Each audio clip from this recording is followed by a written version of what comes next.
No one ever noticed her. She moved silently through the marbled hallways of Drake and Cole Investments, pushing a cleaning cart with worn wheels that squeaked every now and then. Her name was Miss Lorna Banks, a quiet, middle-aged black woman with soft eyes and a mysterious calm. For 15 years, she mopped those same floors, scrubbed the same restrooms, and emptied the trash bins of executives who barely acknowledged her presence. But one Tuesday morning changed everything. Before we continue, hit that subscribe button, turn on your notification bell to get notified for more, and share this story with your friends. Where are you watching from? Please tell us in the comments. We love seeing how far our stories travel. The building buzzed with its usual early morning chatter. Men in suits sipped espresso and discussed market trends, while interns dashed between cubicles trying to impress bosses who never remembered their names. Lorna arrived at 6:15 a.m. sharp. Just like always, she wore her navy blue uniform, her name badge, faded, scratched, but always pinned with pride. She moved like clockwork, as if her soul was tethered to this place. No one knew that behind those tired eyes was a story, and that story was about to rip the mask off everyone's assumptions. Up on the 14th floor, CEO Richard Cole swaggered into the office like he owned the world. Tall, well-groomed, and dangerously arrogant, he prided himself on running the company like a fortress. What he didn't know was that the fortress had been built by hands he never once bothered to shake. Cole had a history, a dark one. He cut costs by firing lower-level staff, outsourced departments without warning, and silenced whistleblowers who dare question his decisions. Over the years, he turned the once-principled company into a profit-first machine. But Lorna watched it all. Quietly, patiently. She'd seen him fire Daryl, a single father, without cause. She'd watched him humiliate Maya, a brilliant black analyst, during a meeting and deny her promotion 3 years in a row. She kept her head down, but she never forgot. That morning, something unusual happened. At 8:03 a.m., the elevator dinged, and Lorna stepped out, not on the janitor's level, but on the executive floor. She wasn't carrying her mop or cart. Instead, she wore a crisp black suit and held a leather folder under her arm. Confused stares met her. Ms. Jenkins, a receptionist, blinked twice and stood halfway up. "Miss Lorna, are you lost?" Lorna smiled politely. "Not at all, sweetheart. I'm exactly where I need to be." She walked straight to the boardroom where the quarterly shareholders meeting was already in session. As she entered, every conversation stopped. Eyes widened. A few scoffed. Richard Cole leaned back in his chair, amused. "I think you got the wrong room, Miss Banks," he smirked. "The janitor's closet is 2 floors down." She didn't flinch. "I'm here for the meeting," she said calmly, placing the folder on the polished table. There was an awkward silence before someone laughed. Then, as if coordinated by fate, Mr. Thorne, the company's general counsel, entered the room, carrying a document with trembling hands. "Gentleman and lady," he said, glancing at Lorna. "It's true. Miss Banks isn't here by mistake." He opened the folder she had brought, revealing ownership papers, trust agreements, and silent partner contracts that dated back nearly 2 decades. She is the majority shareholder of Drake and Cole Investments. Gasps filled the room. Cole stood up, his face pale. "That's impossible. I own this company." Thorne shook his head. "You were the face, the brand, but not the owner. Miss Banks inherited the majority of the company from her uncle, the late William Drake, who founded this firm. She chose to remain anonymous until now." Lorna took a deep breath. "For 15 years, she began, her voice firm but composed, "I watched you destroy the soul of this company. You fired good people for profits. You disrespected women, dismissed minorities, and ran this place with cruelty. You saw me every day, and you never once asked who I was beyond the mop. That was your mistake." She turned to the rest of the stunned executives. "Today, as majority shareholder, I am removing Richard Cole as CEO, effective immediately." Security was called, not for her, but for him. Richard raged and shouted as 2 guards gently escorted him out of the room. The same halls he strutted through hours ago now watched him leave in silence. The next few hours were a whirlwind. Lorna addressed the staff personally, starting from the mailroom to the trading floor. She shook hands, asked for names, and really listened. For the first time in years, people in that building felt seen. At 4:15 p.m., she called an all-hands meeting. "Change starts today," she declared. "No more silent suffering. We build from the ground up, and we lift every voice."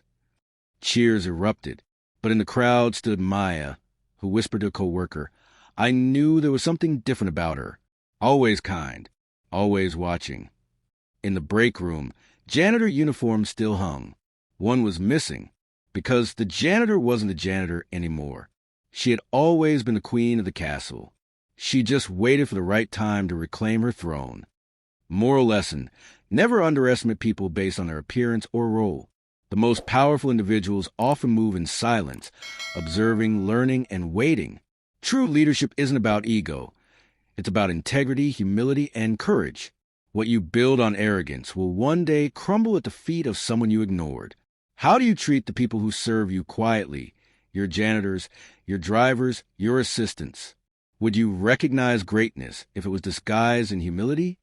The day after Richard Cole was escorted out, the entire building buzzed with nervous energy. There was no grand memo, no corporate spin, just whispers, glances, and cautious hope. A few still believed it was a dream. How could the janitor be the boss? But truth has a strange way of shaking foundations when it finally shows its face. Up on the executive floor, Lorna Banks stood by the wide office window that once belonged to Cole. She didn't sit in the big leather chair. Instead, she remained standing, looking out over the city, sipping tea from a chipped mug that had her mother's initials carved into it. It was never about the title. It was about legacy. And now, the real work began. Downstairs, a different kind of meeting was taking place. In the basement kitchen, Maya, the analyst who'd once been humiliated in front of the board, was rallying a group of employees. "This company can change," she said with fire in her voice. Miss Banks didn't just fire a CEO. She cracked the ceiling we've all been hitting our heads on. Let's not waste it. Lorna watched the camera feeds quietly from the conference room, seeing departments connect in ways they hadn't in years. People weren't afraid anymore. The silence had broken. She turned to Mr. Thorne, the company lawyer who had stood by her side the day before. "I want open-door policies, mentorship programs for interns, and an anonymous hotline where staff can report mistreatment without fear." "Yes, ma'am," Thorne nodded. "What about Cole's contracts and internal investigations?" "Every file," she said, "on my desk by noon." She paused, then added softly, "No one is above accountability, not even the people I used to clean after." That afternoon, Lorna walked down to the tech department. No one had ever seen a CEO step into that room unless something was broken. She shook every hand, including that of Tony, a young coder who had been reprimanded last quarter for questioning unethical data practices. "You've got talent," she told him. "Let's use it to build, not exploit." Tony's eyes widened. "You know my name? I've always known your name. I just needed the right moment to say it." Meanwhile, Richard Cole wasn't taking his dismissal lightly. In a penthouse across town, he paced like a caged lion, speaking to his lawyer and ranting about wrongful removal. But legal counsel gave him no hope. "She owns a majority. She has the paperwork. Your power was rented, not earned." Cole cursed under his breath. For years, he had climbed ladders built on other people's backs. And now, the ground beneath him had disappeared. But he wasn't done. He wanted revenge. Back at Drake and Cole, the twist came exactly 3 days later. A leaked email surfaced, a whistleblower document, and a signature. Richard Cole had quietly rerouted company pension funds into offshore accounts during the pandemic. Millions were unaccounted for, money that belonged to retirees, widows, and former employees who had given decades to the firm. It was theft, plain and simple. Lorna called an emergency board meeting. Everyone gathered, tense. She stood at the head of the table, but this time she wasn't just correcting wrongs. She was protecting lives. 15 years ago, I watched my uncle get betrayed by people he trusted. He died before he could make things right. I made a promise at his funeral. "Uncle I'll fix what they broke." She held up the report. This is what Cole did, and we will not be silent. Legal proceedings began the next week. Lorna partnered with the Department of Labor and brought in external auditors. Every penny was traced. Every file opened. She visited retired employees herself, sat in their living rooms, explained what had happened. Some cried. Others hugged her. One, an 83-year-old named Mrs. Calvin, whispered, "Your uncle will be proud of you, baby." But it wasn't all smooth. Some board members resisted the new leadership. They called her methods radical, said she was too emotional, and warned that too much change would scare investors. That evening, Lorna held a town hall meeting, with everyone from janitors to executives in the same room. "No, I'm not emotional," she said. "I'm human, and this company will never again trade its soul for a stock price." There was silence. Then, slowly, applause began. From Maya, from Tony, from Jenkins at the front desk, from the kitchen staff, the cleaners, the drivers, until the entire hall stood and clapped. In the weeks that followed, things changed, organically, honestly. The CEO office plaque was replaced with the people's room. Lorna didn't take the penthouse office. She worked from the ground floor, rotating through departments weekly. Raises were issued to the cleaning and maintenance teams. Maya was promoted, finally, and became head of ethical investment strategy. And Tony led a new digital transparency system that allowed employees to view internal spending, ensuring no more shady deals happened in the dark. One rainy afternoon, as Lorna walked out the front door, umbrella in hand, she paused by the janitor's closet. She opened it slowly. Inside were her old uniform, mop, and badge. She picked it up, ran her fingers over the name. L. Banks. She smiled and left it there, not to forget where she came from, but so that others would never forget who she had become. The true strength of a leader lies not in the power they wield, but in how they use it to uplift others. Every position matters. Every person has worth. And no matter how long it takes, truth will always rise. And when it does, it changes everything.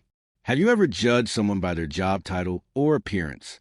What if the person you overlooked was the one who could change your life? Drop your reflections in the comments. Don't forget to subscribe, turn on your notification bell, and share this story with someone who needs to be reminded that humility is not weakness. It's wisdom. Until next time, keep watching, keep learning, and never forget, everyone has a story.